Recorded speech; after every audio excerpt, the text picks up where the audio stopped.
Sejam todos bem-vindos.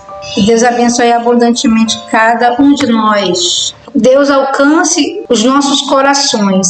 E hoje eu quero compartilhar sobre a parábola do rico e do Lázaro. Jesus, eu tenho falado aqui que quando ele queria transmitir uma mensagem, alcançar alguém, ele sempre usava a parábola. Parábola não é uma história, parábola é um recado de Deus ou é uma resposta que alguém está precisando. E quando Jesus ele queria transmitir algo, alcançar alguém, ele falava por parábola. E muitas das vezes as pessoas que estavam ouvindo Jesus não entendiam, e até os próprios discípulos não entendiam. Nós vamos orar agradecendo por esses minutos. Pai, eu quero te agradecer em nome de Jesus. Muito obrigada por todos que aqui estão. Deus, nós queremos te agradecer por esta noite. Queremos te agradecer pelo dia que o Senhor nos deu. Abençoa a tua palavra e nos alcance. Em nome de Jesus, amém. Então, Deus abençoe grandiosamente. Gostaria que nós lêssemos aqui em Lucas, capítulo 16. E nós vamos ler a partir do versículo 19. A parábola do rico e de Lázaro. Vamos ler. Ora,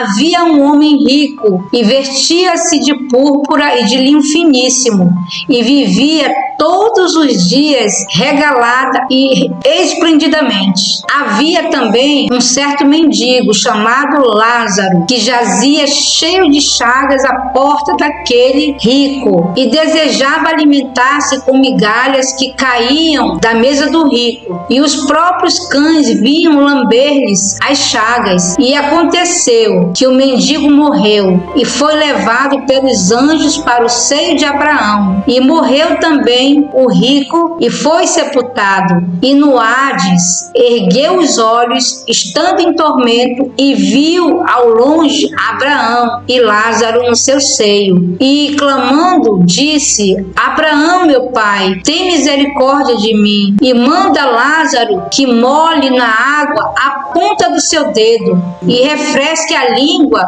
porque estou atormentado nesta chama. Disse, porém, Abraão: Filho, lembra-te de que recebeste os teus bens em tua vida, e Lázaro somente males, e agora este é consolado, e tu atormentado. E além disso está posto um grande abismo entre nós e vós, de sorte que os que quisessem passar daqui para vós não poderiam, nem tampouco os de lá passar para cá. E disse ele: Rogo-te, pois, ó Pai, que o mandes à casa de meu pai, pois tenho 5 irmãos, para que lhes dê testemunho, a fim de que não venham também para este lugar de tormento. Disse-lhe Abraão: Eles têm Moisés e os profetas, ouça-nos. E disse ele: Não, Abraão, meu pai, mas se algum dos mortos fossem ter com eles, arrepender-se-iam.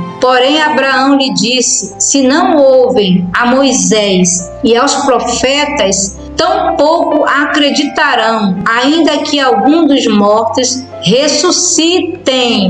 Então, aqui está a história do rico e de Lázaro. Eu só quero abrir aqui um parêntese, que falando sobre Lázaro, esse Lázaro que Jesus está falando na parábola, porque geralmente nas parábolas Jesus não dá nome para os personagens. Ou ele fala de pai, fala de senhor, mas aqui nessa parábola ele deu um nome, Lázaro. E esse Lázaro não é aquele Lázaro que Jesus ressuscitou, o que era irmão de Maria e de Marta.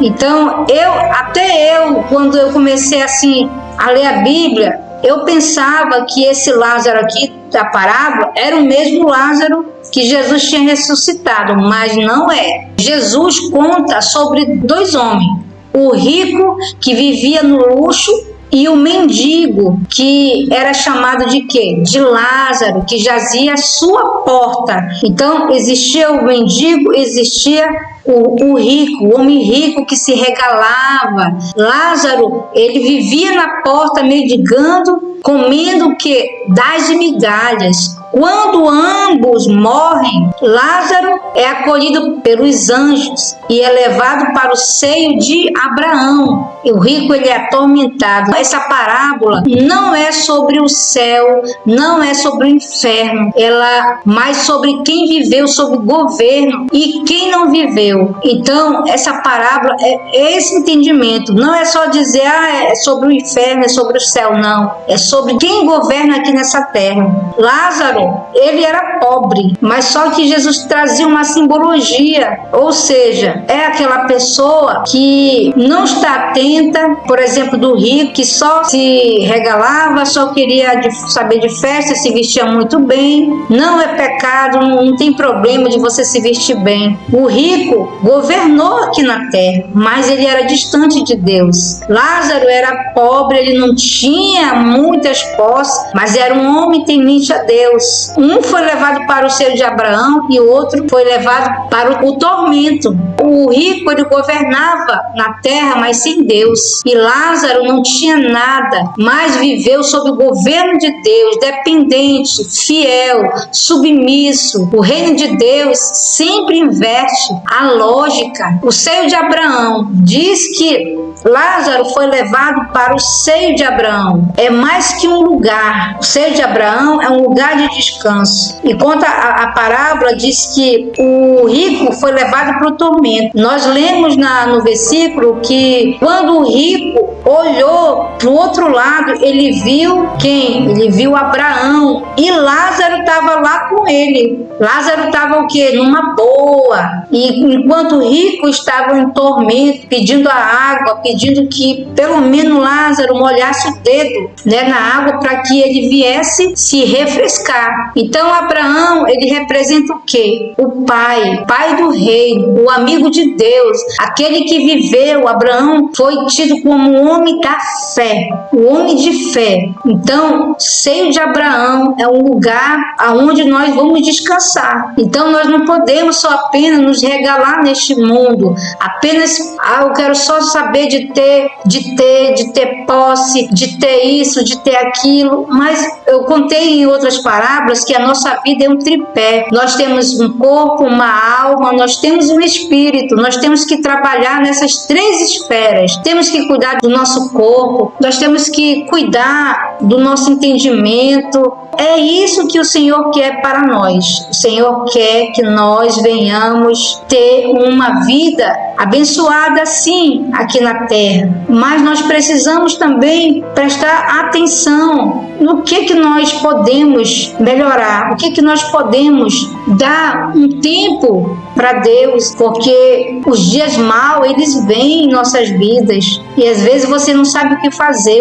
A tua alma está gritando para que você possa cuidar dela, e o teu espírito que está ligado a Deus precisa estar conectado com o Pai, porque a salvação ela vem através de Jesus. Nós temos que ter esse entendimento. Ser recebido no seio de Abraão é ser acolhido na linhagem do governo de Deus. Olha aqui em Romanos 4:13, ele fala assim: Abraão creu em Deus e isso lhe foi imputado por justiça. Então o reino de Deus não é apenas para quem crê, mas para quem vive sob o governo de quem? Da fé, como Abraão. A fé, ela é uma chave importante para nós vivermos nessa terra, porque se nós não tivermos fé, nós não vamos alcançar o que nós precisamos, nós não vamos conseguir vencer as lutas que nos sobrevêm. Então a salvação ela vem pelo quê? A salvação pelo arrependimento, mas o governo vem por onde? Vem pelo reino. Então existe aqui o reino aonde todos vão governar. Você sabia que uns só vão receber a salvação e outros não vão governar? no reino. Está escrito na palavra que a salvação ela vem através do sangue de Cristo. Mas diz a palavra que o reino, até hoje, ele é conquistado à base de quê? De luta. Nós precisamos ser governantes, precisamos reinar aqui nesta terra também. O governo, o que é governar? É você ter uma vida próspera, é você transbordar, é você dominar esta terra, como diz a palavra de Deus, que Ele nos deu o domínio sobre a terra. Então significa o quê? Que a salvação é graça, ela é recebida pela fé. O governo é responsabilidade, ele é vivido pela obediência. Então existe a salvação ela lhe livra do inferno. Reinar é para quem é governante. Então por que o reino é governo? O governo começa dentro do homem, no domínio próprio, na mente curada, no coração arrependido, rendido a Deus. Então é esse entendimento que nós temos que ter do que é a salvação e o que é o reino. E a palavra de Deus diz aqui em Lucas 17:21, que diz: o reino de Deus está onde? Está dentro de nós. A salvação, ela fala que todos serão salvos, mas mediante o que? O sangue de Cristo. Já o governo ele começa aqui na terra, dentro de nós. E só irão governar aqueles que conquistam. A salvação, nós temos um exemplo: 2 ladrões foram crucificados, um do lado do outro. E teve um que disse assim: Senhor, lembra-te de mim quando estiveres no paraíso. E Jesus falou o quê?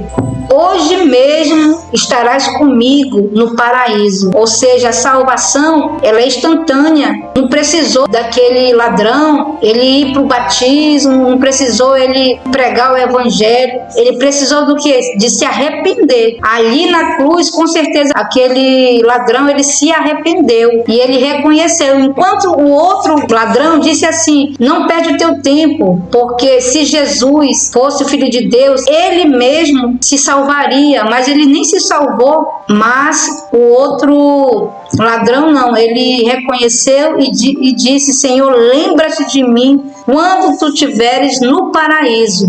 Então, quando você aprende a governar seus pensamentos, emoções, atitude, o reino se manifesta dentro de você. E as pessoas, elas podem olhar para você, que você é uma pessoa que governa, uma pessoa que tem uma mentalidade diferente de muitas das outras que não tem esse entendimento, essa sabedoria, não tem nem a salvação. Avalie o governo. Não governa a vida, não governa a família, não governa a si próprio. É essas duas personagens que Jesus traz para nós: o rico e Lázaro. O rico representando o quê? Representando aquela pessoa que não está buscando o governo eterno, mas sim o governo da terra. Enquanto Lázaro, ele não estava preocupado de ter as coisas. Jesus estava trazendo aqui uma simbologia, que nós precisamos não só apenas procurar até uma vida boa, não é pecado você ser próspero, rico, ter a sua casa, mas o que Jesus estava querendo trazer aqui nessa parábola é mostrar que nós precisamos olhar para nossa vida espiritual, porque você tem um corpo, você tem uma alma, você tem um espírito. Deus, ele governa o nosso espírito